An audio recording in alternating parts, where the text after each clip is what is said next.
귀한 정성훈 목사님 목회하시고 또 이렇게 아름다운 교회를 세우셔서 함께 이끌어 가시는 모든 장로님들, 그리고 함께 협력하는 우리 부목사님들, 모든 지체들에게 주님의 이름으로 문안드립니다.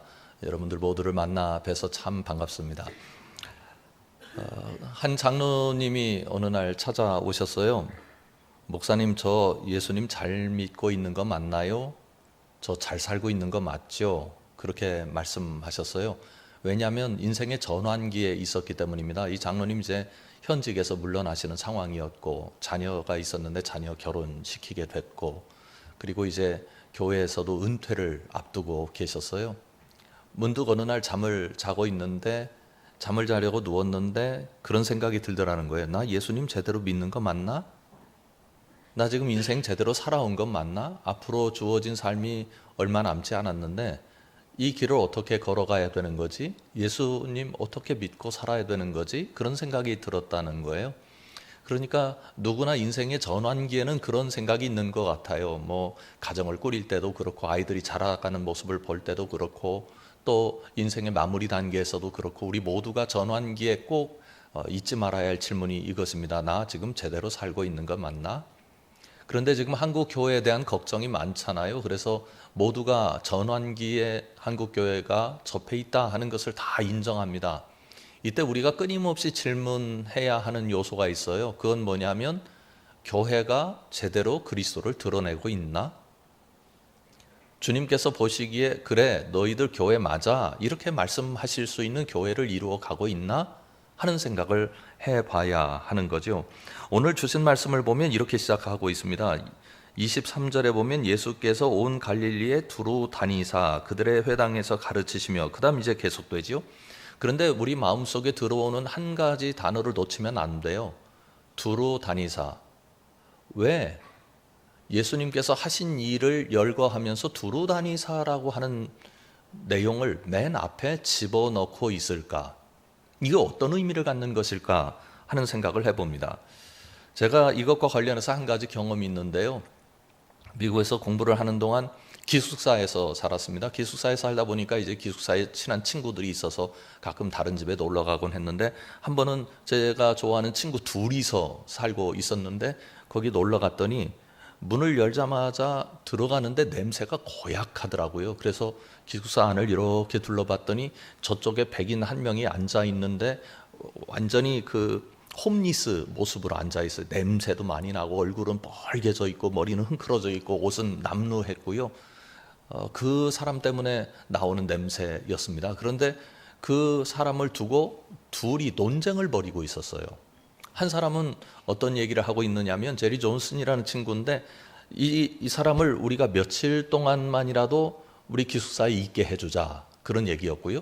스티븐이라는 친구는 이 친구 지금 전문적인 시설에 보내야 된다, 우리가 이걸 데리고 있는다고 이 사람의 인생의 문제가 해결되겠나 하고 서로 다투고 있는 거죠. 그래서 제가 거기에 끼어들 수도 없고 워낙 심각했기 때문에 그래서 옆에서 구경하고 있었다고요. 그런데 그 당시에 이 백인 홈리스라고 하는 사람들이 어떤 처지에 있는지를 알 필요가 있습니다. 제가 한 번은 슈퍼에 가서 물건을 사려고 갔는데 나오다가 이 백인 홈리스가 저한테 접근을 하는 거예요. 그러더니 좀 보태달래요. 근데 뭐 유학생이 무슨 돈이 있겠어요. 호주머니 뒤져보니까 그저 잔돈이 있어서 조그만 돈으로 보태주려고 했더니 중년의 백인 남성이 저한테 오더니 도와주지 말라는 거예요. 그래서 왜 그러냐고 그랬더니, 당신처럼 아시아인이거나 아니면 유색인종들, 흑인들이거나 그러면 미국 사회가 평등한 사회라고는 이야기하지만 불리한 조건들이 너무나 많다. 그래서 아시아인이나 아니면 흑인들이 홈리스가 되는 건 어쩌면 있을 수 있는 일이다. 그런데 미국에서 백인으로 태어났다고 하는 건 홈리스가 되어서는 안 되는 지위를 가지고 있는 거다. 처음부터 조건이 좋은 거고 여러 가지 면에서 앞서 있는 상황 속에서 어떻게 홈리스가 되나? 그러니까 홈리스가 되었다고 하는 건 본인 책임이 너무 강한 거니까, 자기 인생에 대해서 전혀 책임적인 존재이지 못하니까 그 사람 절대로 도와줄 필요가 없다, 그거예요. 그러니까 이 세상에서 가장 불쌍한 사람이 미국에 사는 백인 홈리스라는 생각이 들더라고요. 근데 그 사람이 이제 앉아 있는 거잖아요. 그런데 둘의 논쟁이 끝나는 시점이 생겼어요. 왜냐하면 이 한 친구가 이렇게 얘기를 하는 거예요. 네 말대로 이 친구를 사회적인 전문 시설에 보내서 거기서 재활을 이루든지 거기서 돌봐줘서 살게 하는 것이 옳다. 그러나 한 가지는 하자. 뭘 하느냐?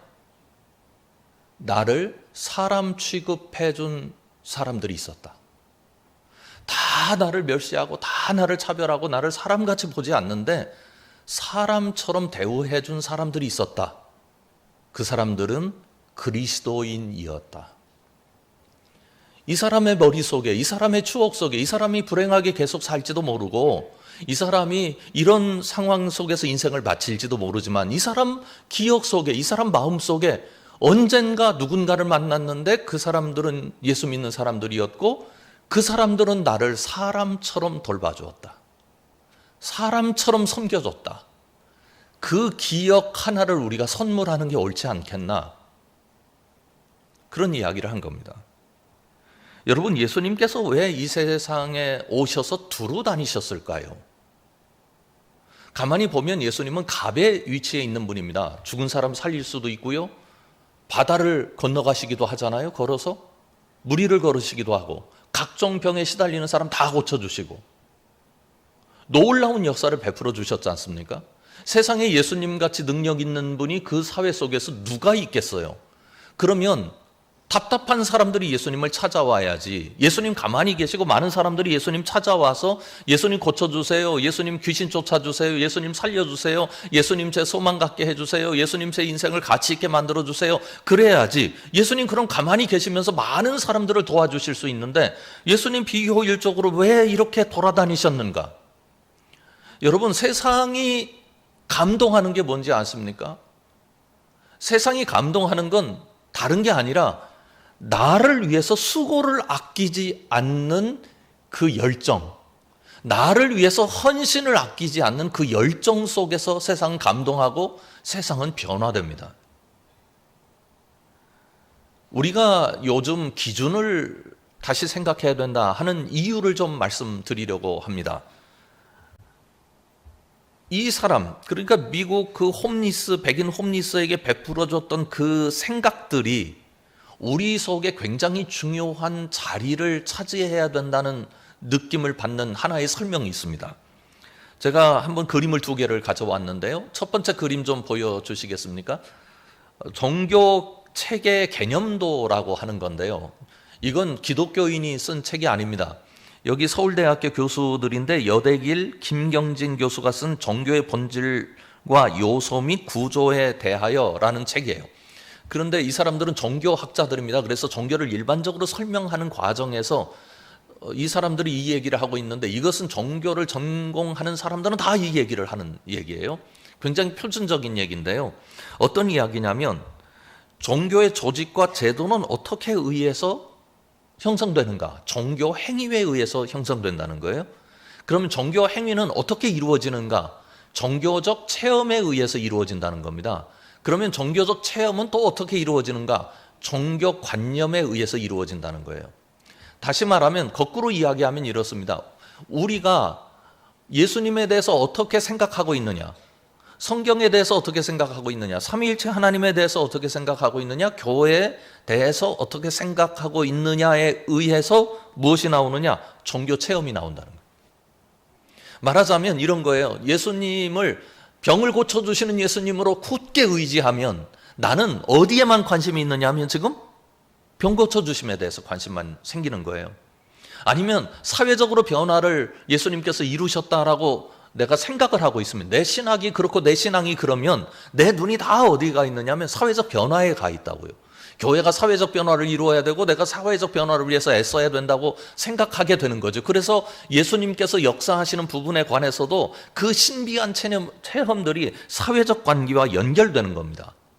그러면 그런 내가 가지고 있는 신앙과 내가 가지고 있는 신학들이 무엇을 만들어내느냐?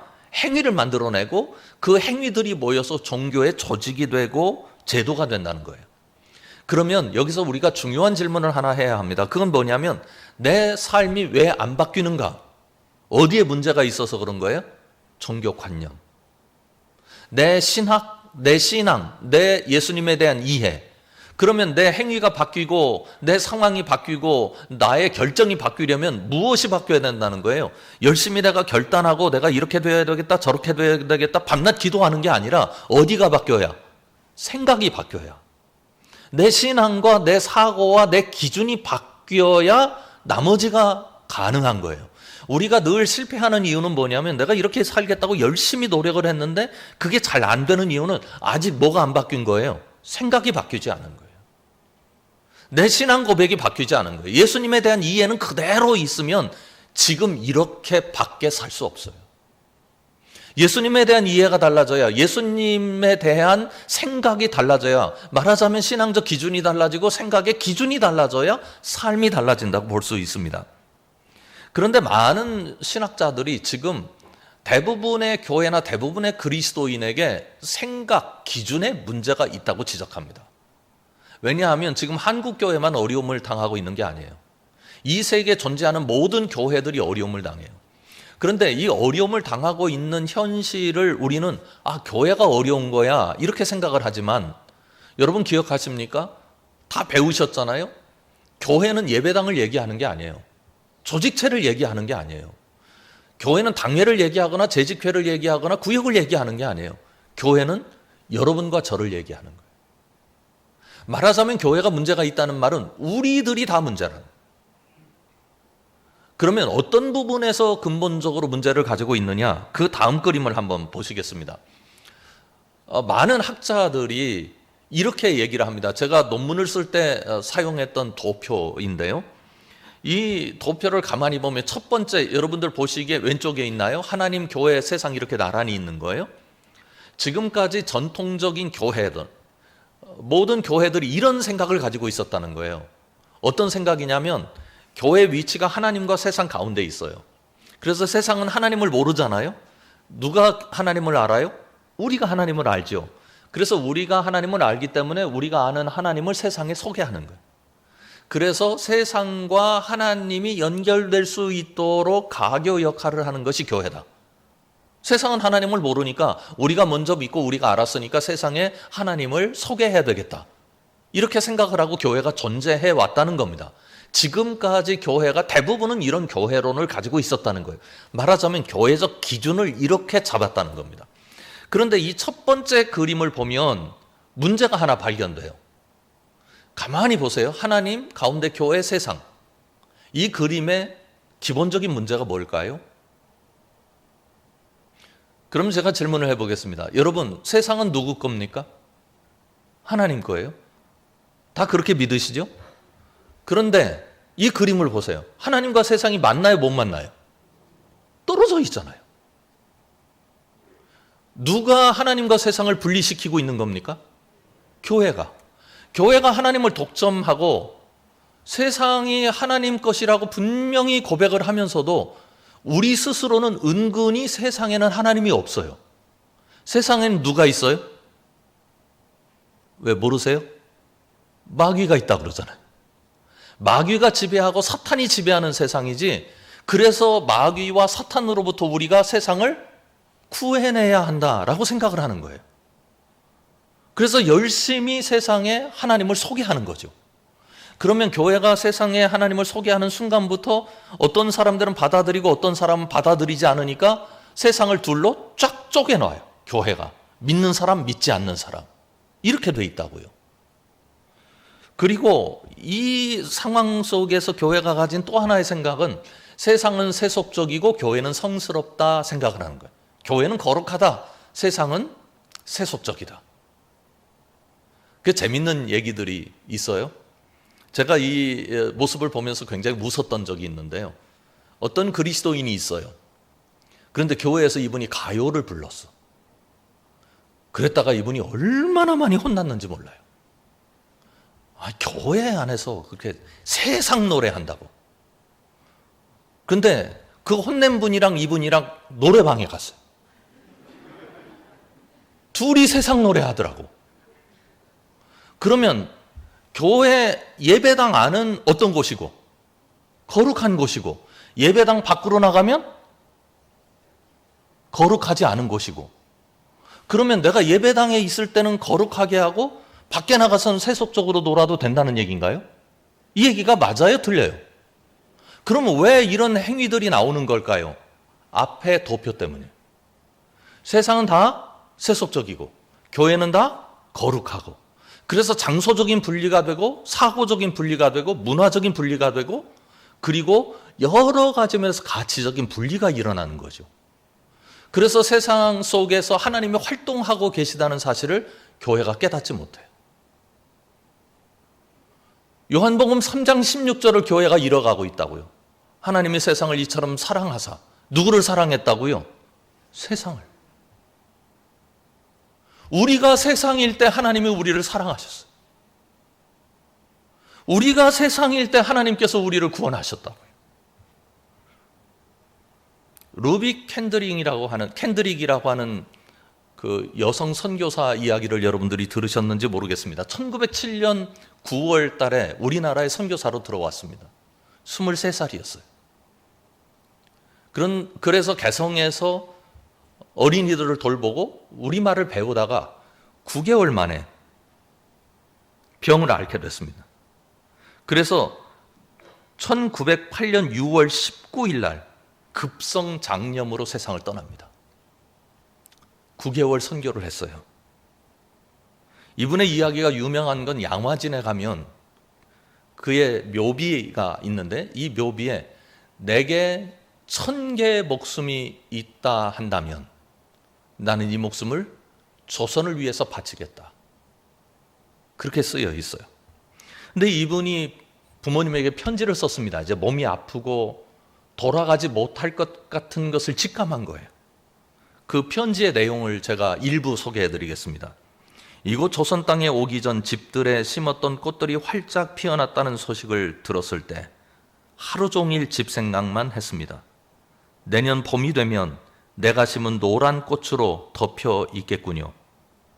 아버지, 어머니, 이곳 조선 땅은 참으로 아름다운 곳입니다. 모두들 하나님을 닮은 사람들 같아요. 저는 이 땅에 저의 심장을 묻겠습니다. 바로 이것은 제가 조선을 향해 가지는 열정이 아니라 하나님께서 조선을 향해 가지신 열정이라는 것을 알게 되었습니다. 아버지, 어머니 사랑합니다. 이 편지가 우리 가슴을 두드리는 이유는 한 가지입니다. 그 당시 조선은 선교사의 피를 부르는 땅이었습니다. 아무도 안 가려고 그랬어요. 중국에는 가요. 일본에는 가요. 조선 땅은 오지 않아요. 그래서 사실은 우리나라에 선교사로 왔던 분들은 중국에 왔다가 일본에 왔다가 거쳐서 오신 분들이 대부분이었어요. 근데 이분은 23살에 조선 땅을 밟은 거예요. 근데 여러분, 이 편지가 이상하게 읽혀지지 않으세요? 선교사의 피를 부르는 땅을 이분은 뭐라고 했느냐? 조선 땅은 아름다운 곳입니다. 모두들 하나님을 닮은 사람들 같아요. 근데 그 다음이 중요해요.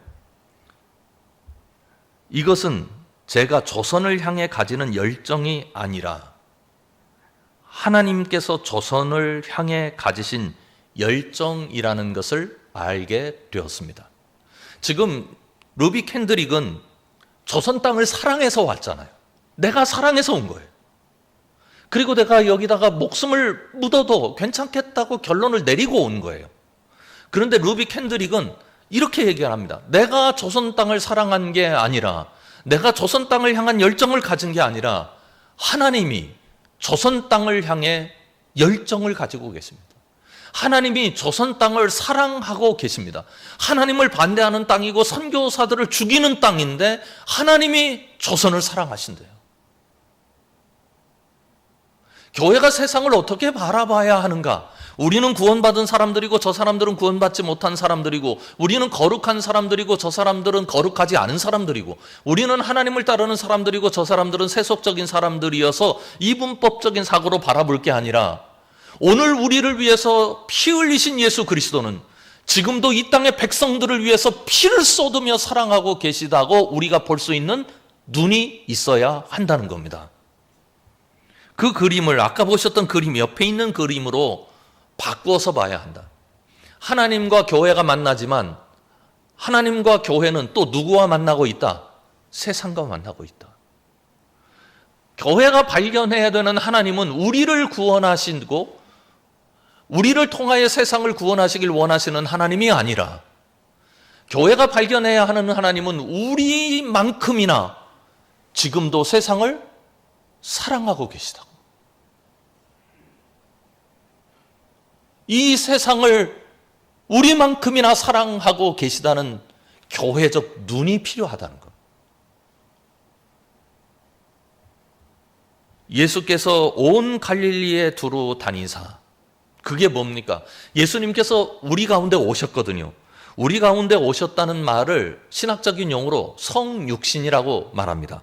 이 성육신은 헬라어로, 라틴어로 인카르시오라고 그래요. 인카르나시오. 인이라는 말은 안으로라는 말이고요. 카르라는 말은 라틴어로 살이라는 뜻입니다. 살. 우리가 가지고 있는 육체요. 그러니까 인카르나시오는 예수님께서 살이 되셨다고. 영원하신 분이 제한적인 공간으로, 제한적인 기간을 가지고 제한된 삶을 살아오는 쪽으로 들어오셨어요. 그 예수님은 또 세상을 향해 나아가십니다. 그러니까 예수님은 얼마든지 사람들을 불러서 고쳐주시고 그러실 수 있는데, 그러면 답답한 사람이 와서 자기의 필요를 얻었으니까 사랑을 받은 건 맞지만, 그러나 진정한 사랑이라고 하는 것을 느끼기는 어렵다고요. 왜냐하면 저 사람은 능력이 있어서 나를 도와준 거 아니에요. 그런데 답답한 사람들 보고 니들이 알아서 와라 그렇게 말씀하지 않으시고, 예수님은 갑의 위치에 있는데 을의 위치에 있는 사람들에게 마치 예수님이 을이신 것처럼 가신 거예요. 예수님이 답답하셔서 가신 것처럼 가셨어요. 필요 없는 일인데 내게 가장 필요한 일이라고 생각하시고 하신 거예요. 그래서 세상이 예수님을 따르게 된 거죠. 여러분, 우리 동네 중앙교회가 이 땅을 향해서 예수님처럼 가는 교회 되기를 주님의 이름으로 축원합니다.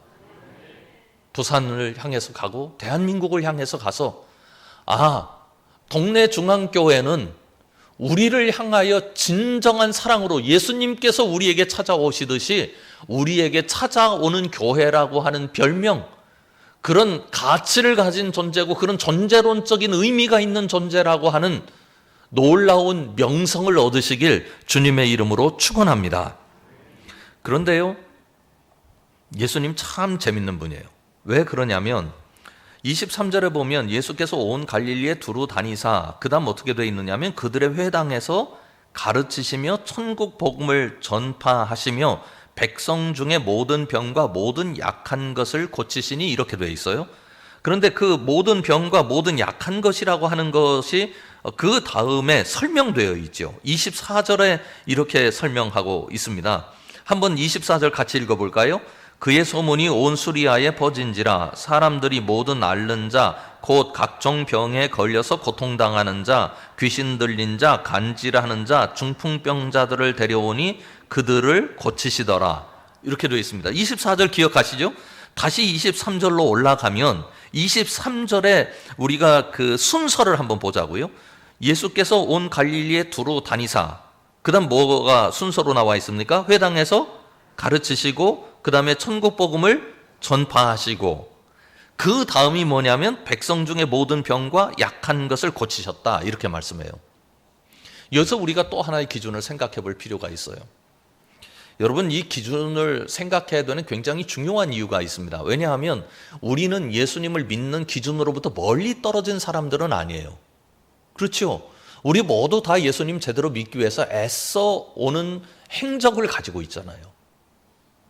제가 한번 유년부의 예배 시간에 가게 됐어요. 저희가 1부, 2부, 3부 이렇게 예배를 하는데 2부 때는 현대식 예배를 해요.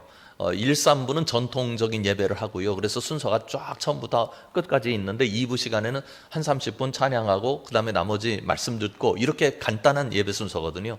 근데 30분 찬양하는 기간은 제가 꼭 그 자리에 없어도 되는 시간이에요.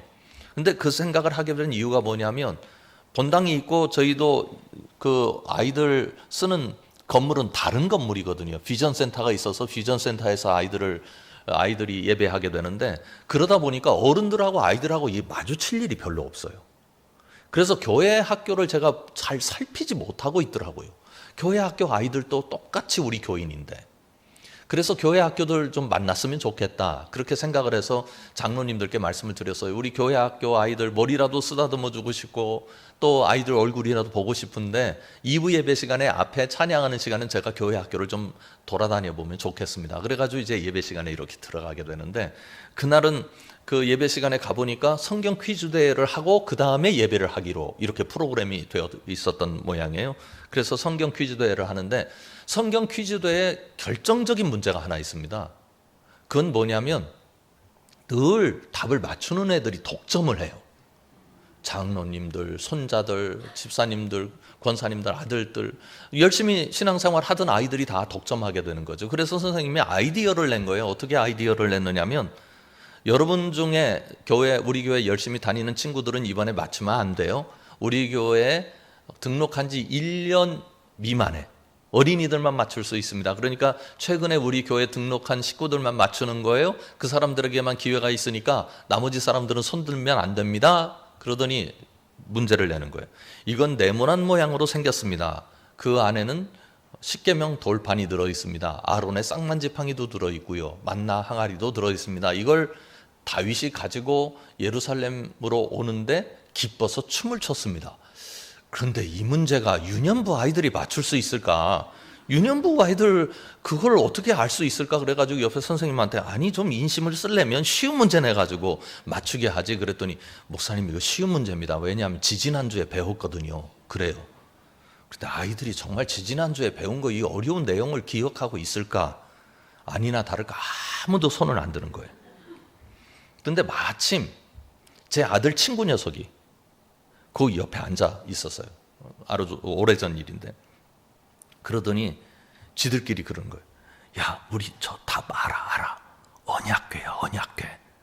언약궤라고 얘기를 하는데 이것도 남이 들으면 안 되니까 작은 소리로 얘기를 하는데 여러분 아십니까? 조용할 때는 작은 소리가 더 잘 들려요.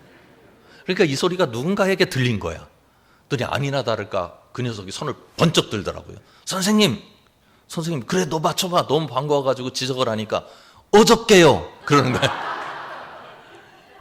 여러분 한국말은 다 여러분들 귀에 들리는 것으로 생각을 하시죠. 여러분들이 모르는 단어는 안 들립니다. 우리말인데도요. 이 아이는 한 번도 언약궤라는 말을 들어본 적이 없어요. 그런데 언약궤, 어저께 비슷하잖아요. 단어가. 그러니까 1학년짜리더라고. 그 아이가 듣고 신나가지고 내가 알아들었다 하고 답을 낸 거죠. 그게 무슨 뜻인지도 제대로 모르는 채. 그래가지고 이제 박장대소를 하는데 갑자기 제 마음속에 서늘한 느낌이 들어오는 거예요. 우리가 언약궤인데 어저께처럼 생각하고 신앙생활하는 거 아닌가? 비슷해요. 잘 구분이 안 돼요. 이렇게 신앙생활하고 있는 것 아닌가? 예수님께서 왜 갈릴리에 두루 다니시는데 그 좋은 거, 병 고치는 거 그거를 순서상 앞으로 성경이 증언하지 않고 회당에서 가르치시고 천국 복음을 전파하신 것을 앞으로 끄집어내고 있을까? 여러분은 어떻게 생각하세요? 여러분 상상을 해보시면 예수님께서 어느 지역에 가셨어요? 그러면 어느 지역에 가셔서 설교할 때 사람이 많이 모일까요? 병 고칠 때 많이 모일까요? 그렇죠? 병 고치는 거 우리 동네 중앙교회에서 죽은 사람 3명만 살아나면은 교회를 어떻게 해볼 길이 없을 정도로 크게 져야 될 거예요. 그렇지 않겠어요? 죽은 사람은 그냥 그만두고 암 환자가 4-5명 다 고침을 받았다 그러면 말로 다 할 수 없을 거예요. 헌금도 엄청나게 많아질 겁니다. 그래서 교회 짓는데도 아무런 문제 없을 거예요. 예수님 그렇게 하시면 안 될까요? 여기는 중풍병과, 여기는 귀신과, 여기는 뭐 하여튼 뭐 문둥병과, 그래가지고 비서들 하나씩 두시고 병 고쳐주면 부잣집들 우리 먹고 사는데 지장 없고 살아가는데 아무런 어려움이 없는데 병 하나가 이게 우리 집의 문제야. 근데 이거 고쳐주었어. 그러면 헌금을 얼마나 많이 하겠습니까? 그러면 큰 건물 짓고 수천 명 모아서 병 고치는 역사를 베풀어 주셨을 거예요. 근데 예수님 왜 그렇게 하지 않으셨을까요? 왜 가셔서 복음을 증거하셨을까요? 여러분, 교회 공동체가 어떤 공동체입니까? 교회 공동체는 말씀 공동체입니다. 왜 우리가 사랑합니까? 예수님이 사랑하라고 말씀하셔서. 우리가 내가 사랑하는 건 너무나 많은 한계를 가지고 있어요. 가만히 보세요. 끼리끼리 논다는 말이 있잖아요. 끼리끼리 논다는 게 어떤 뜻을 가지고 있습니까? 문화 공유 지점이 큰 걸 얘기하는 거예요. 왜냐하면 그분하고 내가 만나는 건 공유 지점이 크니까 얘기도 통하고 먹는 것도 통하고 어디 가는 것도 통하고, 그러니 편하니까 그럴 수밖에 없어요. 그게 우리가 가진 사랑의 한계예요. 그걸 넘어설 수 있는 방법은 누군가가 개입을 해야 하죠. 예수님이 우리에게 개입하셔서 원수도 사랑하라. 그러니까 진짜 원수를 내가 사랑하지 못해도 그래도 우리가 끼리끼리 살아서는 안 되지. 나하고 힘든 사람하고도 얘기하고, 나하고 힘든 사람하고도 기도하고, 나하고 힘든 사람하고도 서로 교제를 할 수 있어야 하지. 이게 교회 공동체 아닙니까? 그 이유는 뭐냐면 예수님의 말씀 때문이에요. 그러면 교회는 어떤 곳인가? 교회는 이런 곳입니다. 말씀을 아는 교회가 말씀을 선포하는 거예요. 그런데 말씀을 선포하려면 자격증명이 있어야 돼요. 그건 뭐냐면 그 사람 안에 말씀이 있다는 게 보여야 돼요. 참 하나님의 역사는 신비하거든요. 제가 전도 폭발 훈련을 담당한 적이 있었습니다. 한 7년 동안 전도 폭발 훈련을 하면서 우리 교우들과 전도하러 다녔는데, 제가 이제 교우 두 분을 이렇게 모시고 가면서 전도 시범을 보여야 되잖아요. 다른 팀들은 뭐 팀들대로 나가고. 그런데 가서 어떤 분을 만났어요. 그래가지고 복음 제시를 너무 잘했어요. 처음부터 끝까지 정말 일목요연하게 쫙, 내가 생각을 해도 이렇게 논리적일 수 없고 이렇게 짜임새 있을 수가 없어요. 그 정도로 설명을 잘했어요. 이분이 열심히 이렇게 듣고, 옳은 말씀입니다. 옳은 말씀입니다. 그 마지막에 당신은 예수 그리스도를 영접하시겠습니까? 아니요. 그때 느끼는 절망은 이루 말할 수 없습니다. 오늘 내가 진짜 잘했는데 다시 이렇게 복음 제시를 아주 설득력 있게 하긴 힘든데. 근데 어느 날은 복음 제시를 시작했는데 말이 꼬이기 시작해. 순서대로 해야 되는데 순서가 뒤바뀌어. 앞으로 갔다 뒤로 갔다. 제가 진땀이 나는 거예요. 얼굴이 벌개지고. 어쩔 줄을 모르겠어요. 더군다나 이 두 명은 지금 저를 지켜보고 있네요. 그러니 이 교우들 앞에서 제가 망신당하는 것 아닙니까? 저 목사님 저 복음 제시 왜 저렇게 더듬어? 이렇게 충분히 생각할 수 있는 상황이잖아요. 그런데 복음 제시가 다 끝나지 않았는데요, 그 말씀을 듣던 분이 눈물을 펑펑 쏟아요. 제가 그때 회개한 게 있어요. 어떤 거냐면, 내가 복음 설명을 잘하면 저 사람이 예수 믿을 거다. 내가 설명이 잘못되면 저 사람 믿지 못할 거다. 그러면 복음의 주인이 누구예요? 저잖아요. 세상에 이렇게 교만한 게 없는 거예요. 세상에 이렇게 못된 놈이 없는 거예요. 복음의 주인은 주님이시고, 복음의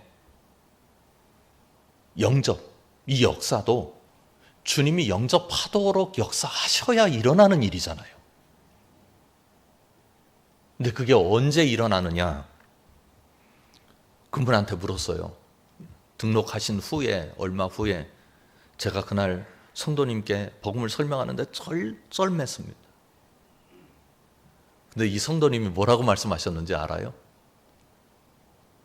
목사님이요, 쩔쩔매시는 거 나도 알았어요. 복음의 내용을 몰라도 그런 건 아나 봐요. 왜? 공부 못해도 선생님이 잘 가르치는지 못 가르치는지는 알잖아요. 아는 거예요. 그 다음 말씀이 중요했어요. 왜 이분이 쩔쩔매면서까지 나에게 이렇게 이야기하고 있는 것일까? 그 생각을 하니까 제가 쓰는 한 단어 한 단어가 자기 마음속에서 움직이더래요. 하나님이 당신을 사랑하십니다라는 단어가 거기에 들어가 있죠. 그런 표현이 들어가 있는데 그게 그냥 하나님이 당신을 사랑하십니다, 하나님의 사랑은 이렇고 저렇고 자꾸 설명을 하는 그 설명의 내용이 들어오는 게 아니라 하나님이 사랑하십니다라고 하는데 그 사랑이 내 속에서 움직이는 거예요. 여러분, 우리가 복음을 증거하는 자격은 어디서 생기느냐? 우리의 설명이나 우리의 겉으로 드러나는 행위가 아니라요, 내 마음속에 설렘과 감동으로 예수님이 들어와 계신 것을 저쪽이 발견할 때,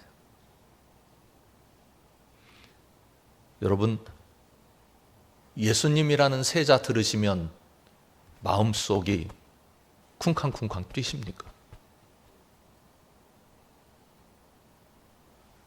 예수님께서 주신 몸과 피를 받는 성찬식에도 내 가슴이 움직이지 않아요.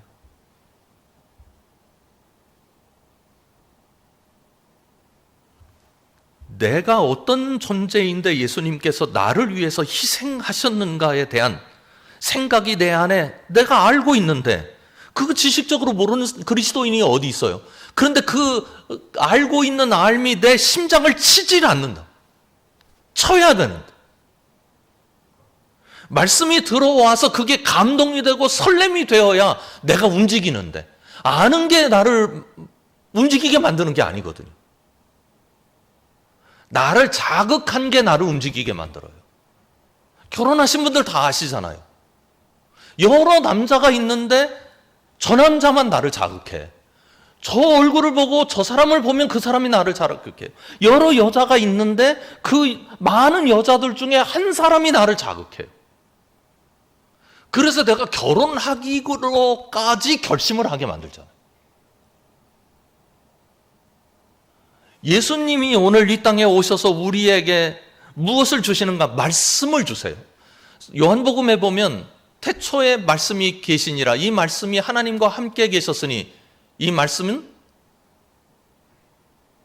이렇게 예수님을 뭐라고 표현하고 있느냐? 말씀이라고 표현하고 있잖아요. 잘 아시잖아요. 로고스. 그 말씀이 우리 속에 들어와서 말씀이 움직일 때마다 내 속에 뭔가를 만들어내는 거죠. 내 손을 가만히 있을 수 없게 만들고, 나로 하여금 이 상황 속에 그냥 처져서 주저앉지 않게 만들어내는 역사가 있을 때, 하나님의 신비에 우리가 참여할 때 하나님의 역사가 우리 속에서 나타납니다. 여러분, 예수님께서 이 땅에 오셔서 병든 사람들, 힘든 사람들에게 내가 그리스도다, 내가 하나님이다 라고 선포하셔서 하늘이 너희들에게 와 있다 라고 말씀하신 게 천국 복음을 전파하신 거잖아요. 천국. 여러분은 지금 이 땅에 살고 있습니다. 이 땅에서 살면서 병도 걸렸고, 그리고 가난하기도 하고, 어려움도 당하고, 희망이 없다는 생각을 들기도 하면서 지지부진한 삶을 살아가는데, 아닙니다. 여러분에게 지금 천국이 와 있습니다. 여러분 인생은 그렇게 여러분들이 생각하는 것처럼 허드렛 인생이 아닙니다. 여러분 속에 하나님의 영광과 하나님의 기쁨이 들어와 있습니다 라고 이야기합니다. 저희가 충청남도 서천이라는 곳에서 초등학교 때까지 제가 살았습니다. 그 아이들을 다 서울로 유학을 보냈어요. 그러니까 부모님 두 분하고 할아버님이 남으셨는데 이거 뭐 우리끼리 여기에 있는 것보다 올라가는 게 낫겠다. 그래가지고 서울로 올라오실 결심을 하셔가지고 제가 고등학교 1학년 시작할 때 서울로 올라오시게 됐어요. 그래도 시골에서는 오랫동안 제가 4대째 예수 믿는 집안이라서 일찍부터 예수 믿어서 하나님의 복을 많이 받았기 때문에 제법 잘 사는 집안이었습니다. 그러니 이 재산 정리를 하면 서울에서 먹고 사는 데는 문제가 없겠다 생각을 해가지고 서울에 있는 땅을 계약을 하고 올라온 거예요. 그런데 사기 맞았어요. 하루아침에 이제 빈털터리가 된 거죠. 저희 집은 제법 큰 살림을 하고 있었는데 그런 우리 가정이 사골세방 한 칸으로 몰려간 겁니다. 그래서 저희가 사남매고 저희 부모님 계시고 할아버님 계셨어요. 그러니까 7식구잖아요. 7식구가 이제 할아버님과 몇 명은 그저 방 하나 쓰고 나머지는 부엌인지 방인지 거실인지 모르는 통합된 그곳에 이제 먹고 사고 있는 거죠. 그런데 지금 생각해 보니 어머님에게 우울증이 오셨어요. 아침에 눈만 뜨면 우세요. 아버님은 얼마나 심각했느냐면 그 당시엔 서울에 올라갔다가 실패해가지고 지방에 다시 내려오는 사람들이 많았거든요. 제가 살던 동네에도 그런 집이 있었어요. 그런데 아버지는 우리 할아버지도 장로님, 할머니는 권사님, 아버지도 장로님, 어머니도 권사님, 그런 상황 속에서 예수 믿고 복받은 집으로 되어 있는데 서울에 올라와서 소위 쫄딱 망해가지고 시골에 갈 생각을 하면 이게 상상할 수 없는 고통이 찾아오는 거죠. 예수 안 믿고 힘든 건 그저 모르겠어요. 그것도 힘들겠지만 예수 믿고 힘들어지면 신앙까지 거기에 겹쳐가지고 더 디프레스드거든요. 이런 상황 속에서 이제 매일 아침에 일어나면 조용해요. 아이들 학교 가고 부모님 특별히 하실 일도 없고. 그런데 어느 날 아버님이 식구들을 모았어요. 우리 그동안 예배하는 가정이었는데 예배 못했다. 오늘은 예배하자. 그럼 다 이제 모이긴 모였는데 7식구가 뭐 거기서 아버님이 무슨 말씀을 하실까? 제가 고등학교 1학년이었기 때문에 굉장히 예민할 때였거든요. 아버님 얘기를 들어보자.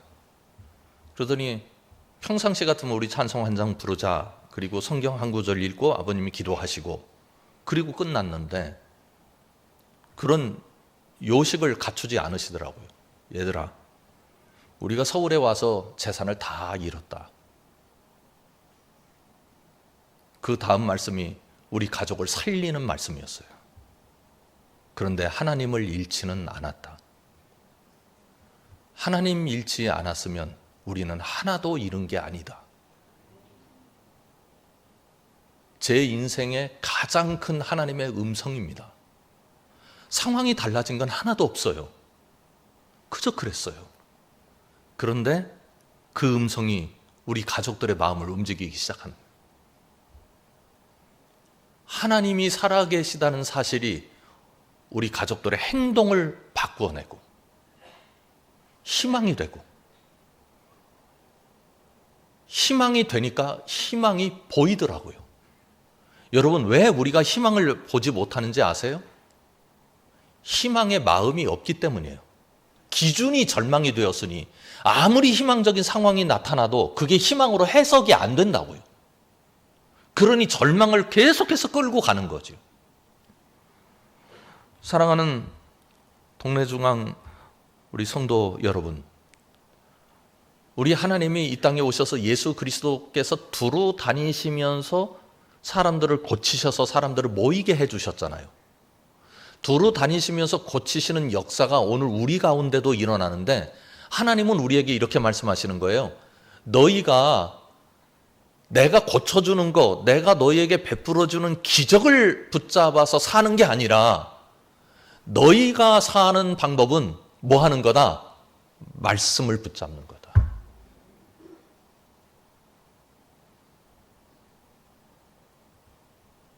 우리 교회에서 어느 날 어떤 모임에 갔는데 이제 그 모임에는 큰 교회 성도들도 오셨고 우리 교회 성도들도 가셨고 그래가지고 이제 이렇게 좋은 분위기 속에서 모임을 하고 있었는데요. 한 성도님이 저희 교회 성도님에게 다가오시더니 물으시는 거예요. 성도님은 어느 교회에서 오셨어요? 저는 소망교회에서 왔습니다. 그러더라고요, 그분이. 그러니까 우리 성도님이 뭐라고 그러느냐면, 말씀드려도 잘 모르실 거예요. 저기 어디 교회에서 왔어요? 그런 거예요. 우리 교회가 뭐 그렇게 유명한 교회는 아니니까, 큰 대형 교회는 아니니까 이제 얘기해도 잘 모르실 거기 때문에 굳이 말씀을 들으셔야 할 필요가 없다는 의미로 해석은 됐어요. 근데 화가 나는 거예요. 왜 그러느냐면 우리가 얼마나 차별적으로 사람을 바라보는지 아세요? 아니 뭐 동네 중앙교회도 큰 교회니까 신뢰가 될지 모르겠습니다만, 큰 교회 성도님이 된 거는 뽑아서 되신 거예요? 그 교회에 어떻게 하셔서 되신 거예요? 등록하셨잖아요. 그 이분은 우리 교회 등록을 하셔서 성도님이 되신 거라고. 그럼 큰 교회가 믿는 하나님하고 저희 교회가 믿는 하나님하고는 다른 하나님입니까? 아니잖아요. 그런데 우리의 사고 속에 그런 게 있다는 거예요. 큰 교회는 훌륭한 교회고 작은 교회는 조금 모자라는 교회 같다는 은연중에 그런 생각이 있는 거죠. 그러니까 작은 교회 목사님들과 작은 교회 성도님들은 다 이렇게 주눅이 들어있어. 그게 얼마나 하나님 보시기에 꼴 보기 싫을까요? 여러분들의 자녀 중에 두셋이 있는데 한 집은 잘 살아요. 한 집은 못 살아. 근데 못 사는 그 아드님, 따님 집이 올 때마다, 우리 집에 올 때마다 기가 죽어가지고 길을 펴지 못하면 부모님이 얼마나 가슴속에서 눈물을 흘리시겠어요. 교회 안에서도 마찬가지입니다. 교회 안에서 이런 자랑이 있더라고요. 우리 교회는 뭐 의사 몇 분이에요, 변호사 몇 분이에요. 그걸 왜 자랑하느냐. 세상에서는 저는 자랑할 수 있다고 생각을 합니다. 왜? 세상에서 그만큼 노력을 해서 그 정도의 업적을 이루어냈으니까 그건 충분히 자랑할 수 있어요. 그런데 예수님을 믿게 된 원인이 우리가 공부를 잘해서 예수님을 믿었나요? 예수님이 자 성적 순대로 서봐라, 그래서 1등에서 20등까지 나머지는 안 돼, 이래서 예수를 믿고 못 믿게 되었습니까? 우리가 돈을 많이 가졌기 때문에 예수를 믿게 된 건가요? 아니잖아요. 우리는 모두 다 동일하게 죄인인데, 죄인은 우리를 위해서 죄값을 치르시려고 예수님께서 십자가에 죽으셔가지고 우리를 거저 예수 믿게 만들어줬잖아요. 가난하든 부자든 많이 배웠든 못 배웠든 간에 우리는 오직 한 가지, 예수 그리스도의 희생, 예수 그리스도의 죽음, 예수 그리스도의 부활을 통해서만 예수 믿는 사람들이 되었다고요. 그래서 여러분들은 모두 동일한 가치를 가지고 계신 줄 믿습니다. 하나님의 존귀한 자녀요, 하나님의 자녀의 권세를 가진 하나님의 백성들이라고. 우리가 이 세상에서 교회가 좀 문제가 있다, 흔들리고 있다, 그래서 내 믿음이 위축될 필요가 없어요. 오늘 우리에게 중요한 것은 저 사람들이 우리를 어떻게 생각하느냐, 다른 사람들이 어떻게 우리를 생각하느냐가 아니라 예수 그리스도의 말씀, 천국 경험, 그 신비가 오늘 삶에 영향을 미칠 만큼 내 안에서 운동력 있게 움직이고 있느냐입니다.